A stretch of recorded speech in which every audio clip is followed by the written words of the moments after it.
channel, guys. Today we'll be discussing about why IIT is not for you. See, a lot of us started dreaming big as soon as we came to grade 11th, and a lot of our dreams haven't really come true, except for a few. Looking at the reasons why, it's really a hard competition. Barely 15,000 seats, roughly 15,000 seats, with over 15 lakh people competing, which is a mad ratio. And one thing I've observed throughout my preparation is that IT is no longer about hard work. Quite a hypocritical statement. You might say, well, you got to put in the hard work. Certainly, but don't you think the 2 other lakh people, at least, out of those 15 lakh people, there are at least 2 lakh people who would have put in equally, if not more, hard work than those who got selected? There are very few exceptions who have actually cleared it within 2 years, and today we're going to look at why. Number one, preparation, passions, and priorities. They're not really put in any order. It has been that, IT has historically been the epitome test of smartness, but now it's increasingly becoming about, coaching dominated, early beginners, with institutional backing. What about those who are smart but are from poor household? What about those who just wanted to have another normal childhood? I have so many friends who have tried but have failed immensely, and they've flipped hard. The rise of coaching factories, as you know, I've mentioned some coaching centers here. I'm not going to take the names as though you don't want to be, sued, but there are many people who are, starting as early as 6th. The pressure begins very early, and a lot of people are having elevated blood pressure and other tensions and other health problems at a very early stage. The coaching factory has messed up the Indian education system. Even Alak Mande sir from Physics Wala, agrees himself. What's the need of us? Right? That's why everyone loves him in the industry. Not everyone is ready to accept this reality, but yes, what India offers as education is incompetent and irrelevant. You're training someone in peak chemistry and physics. For a dude who's very interested in computer science, he will never use that chemistry knowledge. Matter of fact, 96% of the things you learn in the JEE prep won't be useful, except for the fact that you learn how to actually hard work, which is not the most efficient way, but God forbid, this is the most efficient way our ancestors found, our education could found. If you look at our neighboring nations such as China, they created their education system bottom up, not top to bottom. Meanwhile, our country started from the top, created these IITs who have been the feeding spoon of America's tech boom. We work for very little prices as the lifestyle is way better which is offered in America, and you hope to see a better future. But sure, it's changing. Many people are residing back, number one, due to the recent change in immigration laws and other stuff. But having said that, the coaching factories are literally spoon feeding kids, are not allowing passion to be there. And the numbers don't lie. See, if we have to take just the number of CBSE, ICSE, and state students, they're easily over 30 lakh students every year. Like CBSE is a 12th PCMC, science stream.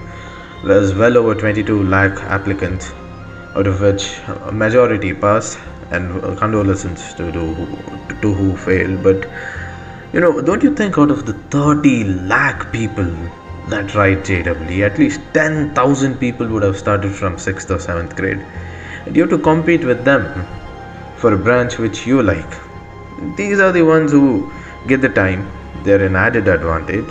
Then you can say, well, they've put the work in, but so are the other people. So is it wrong to have a normal childhood in this country? Right? It's certainly not wrong. And passion, where can passion be? That coaching system, I know people in my coaching center who don't know how to turn on a damn computer but are getting IIT Roorkee, IIT Delhi, IIT Madras, SRG batch. Of course, if you know which coaching I'm in, you'll understand. 3 or 4, but surprisingly, even in the SRG batch, the topmost batch, out of 26 people, 8 people are taking private colleges. I still can't wrap my brain around it after all those coaching years. And by the way, mind me, except for one guy in that batch, everyone else has been in coaching from at least 8th grade, right? The system filters out those who are actually smart. Like, I have a friend, his all India physics rank is, I'll say the percentile, it's 99.9994, but chemistry has flunked, maths he has flunked. Is he a dumb kid? No, physics was his passion, he did that religiously, but the coaching system did not help him do. Now, having said all of this, the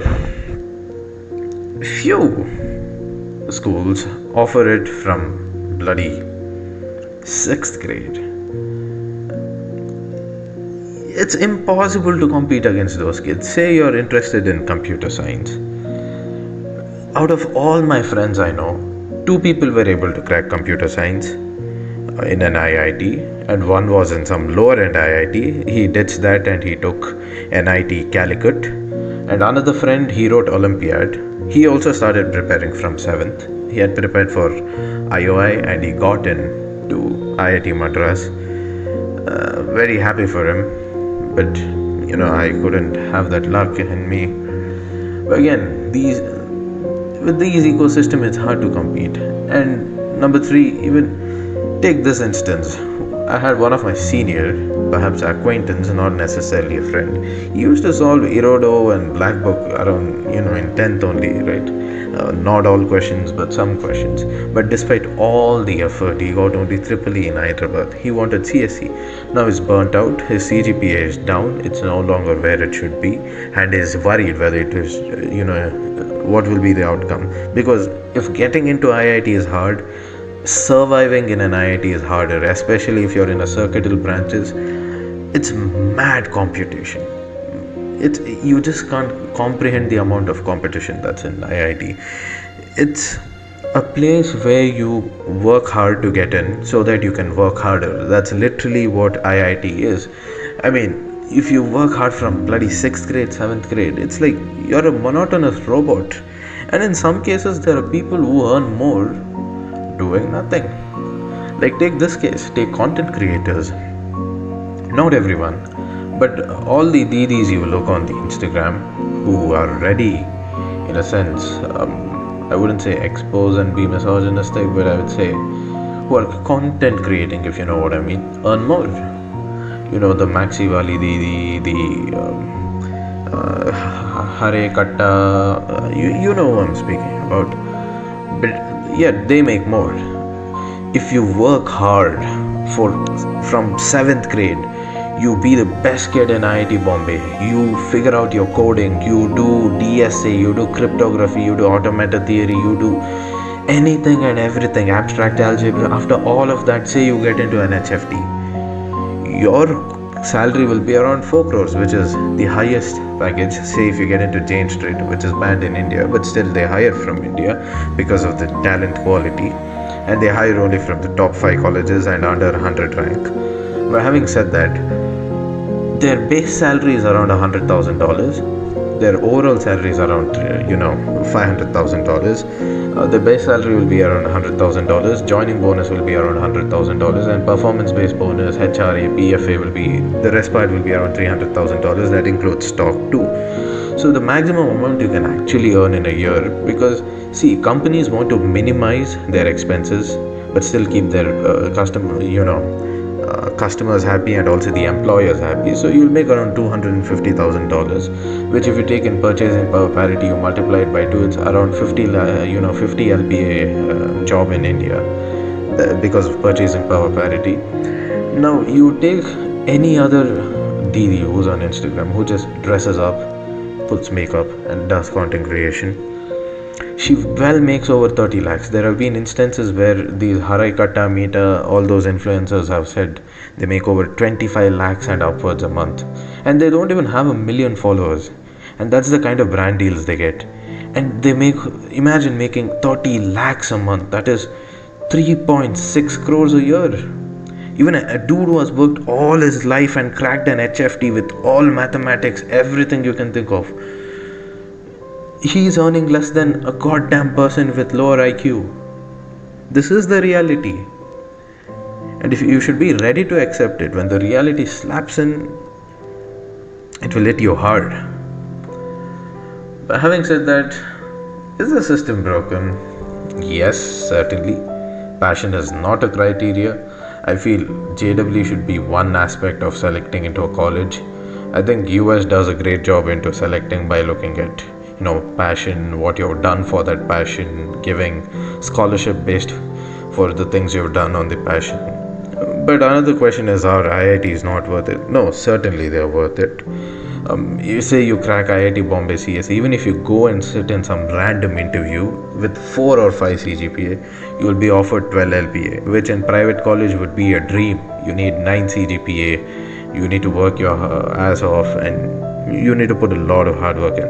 IITs haven't lost their value and will not lose their value, and the reality of IITs is you will learn from YouTube. But having said that, at the end of the day, it's all your skills.